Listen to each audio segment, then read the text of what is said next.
උන්වහන්සේ 1896 අගෝස්තු 23 බලංගොඩ කිරිඳිගලදී උපත ලදහ.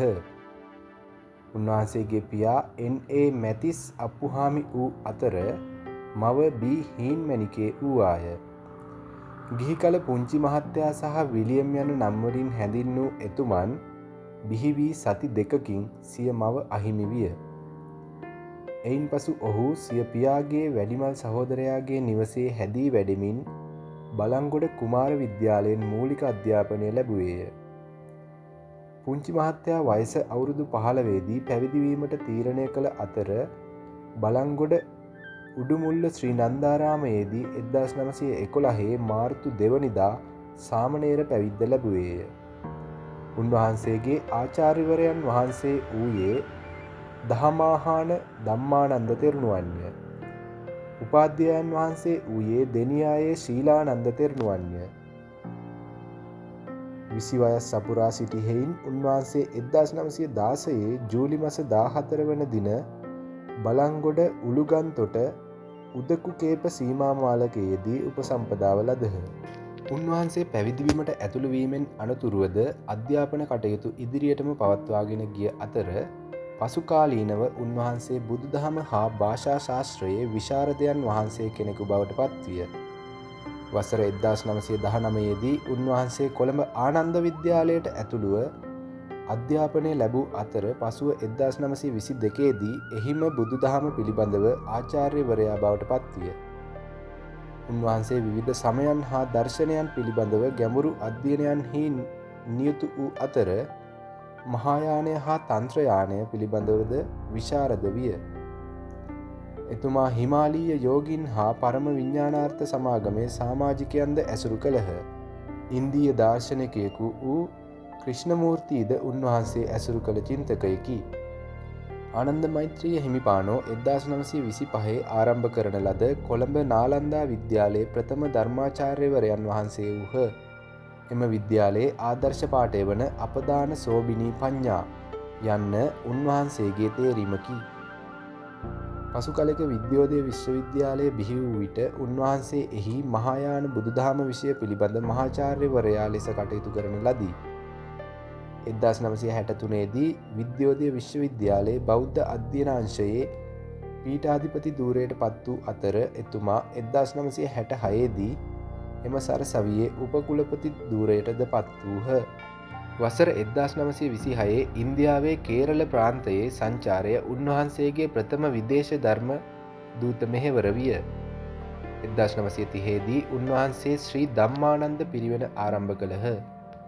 1954 ජනවාරි 18 වන දින උන්වහන්සේ සබරගමුව සද්ධම්ම වංශ නිකායේ මහානායක ධූරයට පත් වූහ. එම වසරේම බුරුමයේ 6 වන ත්‍රිපිටක සංගායනාව පැවැත් වූ අතර උන්වහන්සේ එහි මුලසුන දැරූහ. 1969 සැප්තැම්බර් 2 වන දින උන්වහන්සේ සමස්ත ලංකා අමරපුර සංඝ සභාවේ සභාපති ධූරයට පත් වූහ. ශ්‍රී ලාංකීය භික්ෂූන් අතර ආනන්ද මෛත්‍රිය නාහිමිපාණන් වඩාත් ප්‍රචලිත වූයේ භාවනායෝගී භික්ෂුවක් ලෙස හා එයින් ප්‍රතිඵල නෙලාගත් කෙනෙකුසේය. එම නිසාම බෞද්ධයන් විශාල වශයෙන් උන්වහන්සේ සොයා පැමිණියහ. එම විෂයට අදාළ ලිපි හා පොත් පත් රැසක්ම උන්වහන්සේ විසින් රචනා කර තිබේ. ලොව තිබෙන සෑම භාවනා සම්ප්‍රදායක් පිළිබඳව පාහේ උන්වහන්සේට දැනුමක් තිබූ අතර එය බුදුරජුන්ගේ භාවනා මාර්ගය සමග සම විෂම වන ආකාරය පැහැදිලි කිරීමේ පරිණත බවක්ද උන්වහන්සේ වෙත වීය. එමෙන්ම එම ක්‍රමවල උපයෝගීතාව පිළිබඳව උන්වහන්සේට අවබෝධය තිබිණි. උන්වහන්සේගේ දිනපොත්වල තමන් වහන්සේ භාවනාවේදී කුමන අත්දැකීම් ලැබුවේද යන්න පැහැදිලි වන ආකාරයෙන් සටහන් තබා තිබේ. ආනන්ද මෛත්‍රිය නාහිමියන් පාලි ත්‍රිපිටකය සිංහලයට නැගීම ආරම්භ කරන ලද්දේ ගෙවුන සියවසේ තෙවන දශකයේය.